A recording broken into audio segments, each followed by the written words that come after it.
Hello বন্ধুরা, মোহনার দিকের আরও একটি নতুন ব্লগে তোমাদেরকে অনেক অনেক স্বাগত। আর আজ আমি তোমাদের সাথে শেয়ার করছি পাবদা মাছের ঝাল।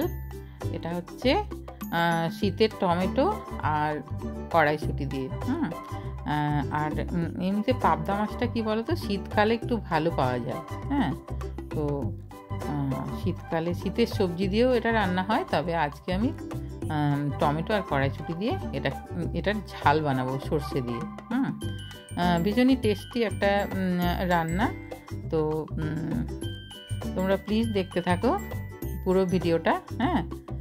আর মাছগুলিকে প্রথমে খুব ভালো করে ধুয়ে তারপরে নুন হলুদ মাখিয়ে রেখেছিলাম, তারপরে আমি এগুলিকে লাল লাল করে ভেজে নেব।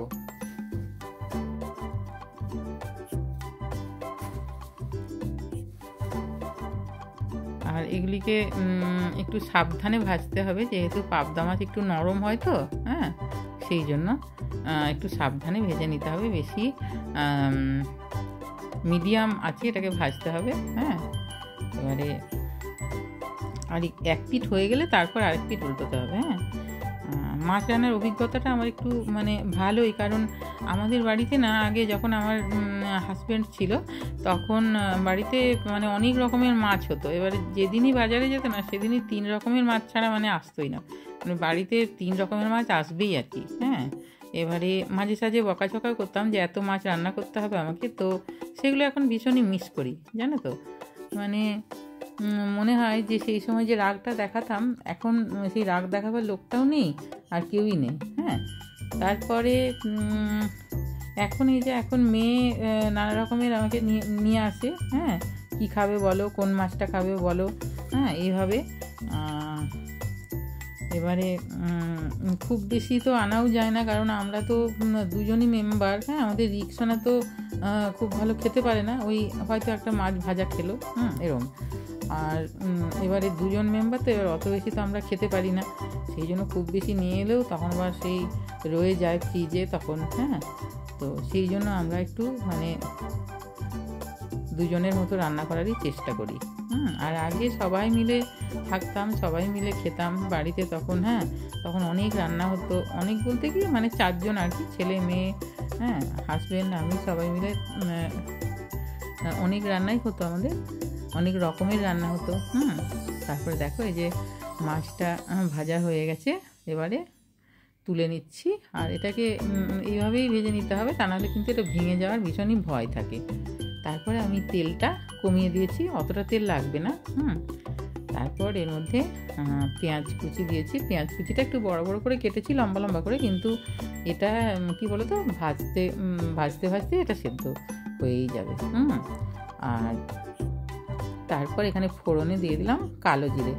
এমনিতে তো কালো জিরেটা খাওয়ার উপকারিতা অনেকই। তো কালো জিরের যে ভাজার গন্ধটা, সেটা মাছের ঝালে ভীষণই একটা টেস্ট আনে। তো দেখো পেঁয়াজটার মধ্যে আমি আন্দাজ মতো নুন আর হলুদ গুঁড়ো দিয়ে দেবো।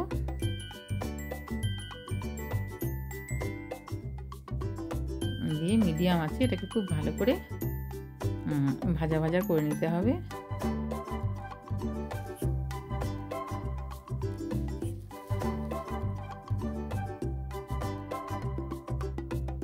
তারপর টমেটো কুচিয়ে রেখেছিলাম, সেই টমেটোগুলি এখানে আমি দিয়ে দিচ্ছি। দিয়ে তারপর টমেটোগুলিকেও ভাজা ভাজা করে নিতে হবে, যাতে টমেটোর কাঁচা গন্ধ না থাকে।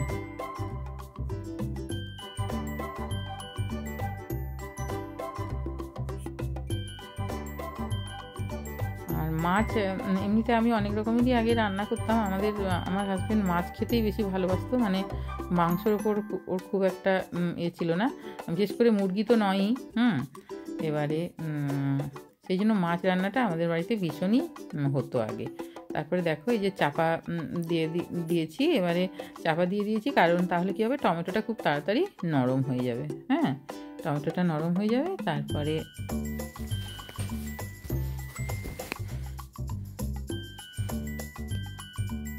ঢাকনাটা খুলে এটাকে একটু ভাজা ভাজা করে নিচ্ছি। তারপর এর মধ্যে আমি দিয়ে দেবো কড়াইশুঁটিটা।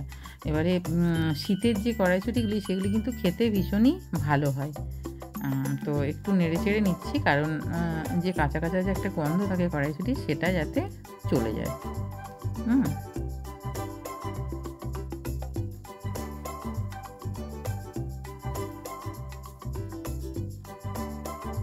তারপর এর মধ্যে আমি জল দিয়ে দিচ্ছি সামান্য, যাতে পেঁয়াজ, টমেটো, কড়াইশুঁটি সমস্ত ঠিকঠাকভাবে সেদ্ধ হয়ে যায়।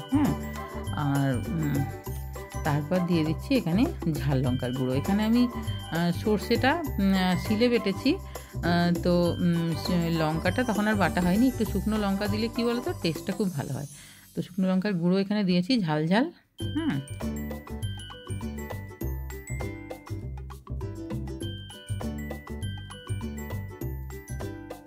দিয়ে তারপরে একটু ফুটিয়ে নিচ্ছি।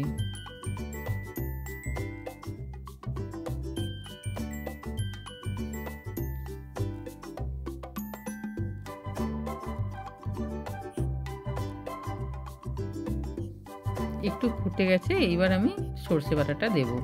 তো সর্ষেটা আমি ওই জলটা, সর্ষের যে জলটা সেটাই দিচ্ছি, খোসাগুলিকে ছেঁকে নিচ্ছি ছাঁকনিতে করে। আমি এমনিতে খোসা তরকারিতে দিই না, সর্ষের খোসা। তো তারপর দেখো সর্ষের জলটা দিয়ে দিয়েছি, আর এটাতে কিন্তু ভীষণই টেস্ট ভালো হয়, জানো তো। এবারে এটাকে একটু ফুটতে দিচ্ছি। এবার ফুটে উঠেছে, এবার দিয়ে দিলাম মাছগুলি। আর এক পিস মাছ আমাদের রিকসোনার জন্য রেখে দিয়েছি ভাজা। ও মাছ ভাজাটা পছন্দ করে মানে ও তো ঝাল খেতে পারে না। আর তারপরে খুব সামান্য একটু চিনি দিয়ে দিলাম, যাতে টেস্টের ব্যালেন্সটা ঠিকঠাক থাকে।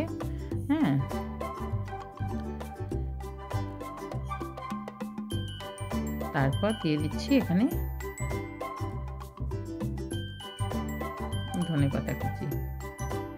ধনে পাতা কুচিটা দিয়ে একটু নেড়ে চেড়ে নেব।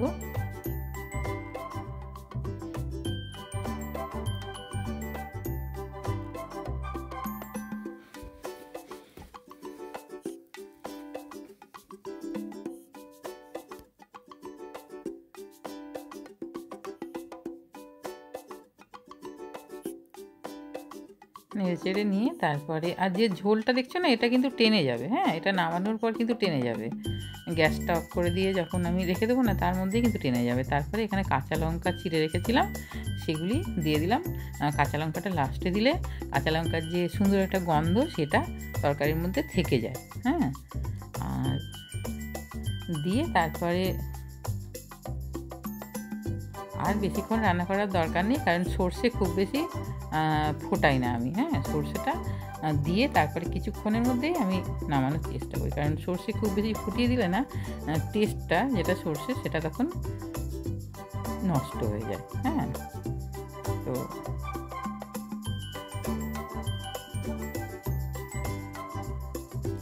এই যে দেখো এটা হয়ে গেছে। এবারে এটাকে গ্যাসটাকে আমি অফ করে দিয়েছি, আর কিছুক্ষণ রেস্টে রেখে দিচ্ছি। তারপরে এটাকে আমি একটা প্লেটের মধ্যে ঢেলে দিচ্ছি। ভীষণই টেস্টি একটা মাছ, এটা পাবদা মাছ। আর এইভাবে তোমরা অবশ্যই করে দেখো, ভীষণই ভালো হয়। তো আমার এই রেসিপিটা যদি তোমাদের ভালো লাগে তাহলে অবশ্যই একটা লাইক দিয়ে দিও, কমেন্ট করো। আর আমার চ্যানেলে যদি নতুন বন্ধু হয়ে থাকো তাহলে অবশ্যই চ্যানেলটাকে সাবস্ক্রাইব করে দিও, আর পাশে থাকা বেল আইকনটা প্রেস করে দিও, যাতে নতুন নতুন ভিডিও আমি দিলে তোমরা খুব সহজেই নোটিফিকেশনটা পেয়ে যাও। আর এইভাবে অবশ্যই বাড়িতে একবার রান্না করে দেখো। ভীষণই টেস্টি হয়। আর সবাই খুব ভালো থাকবে। দেখা হবে আরও একটি নতুন ব্লগে। বাই।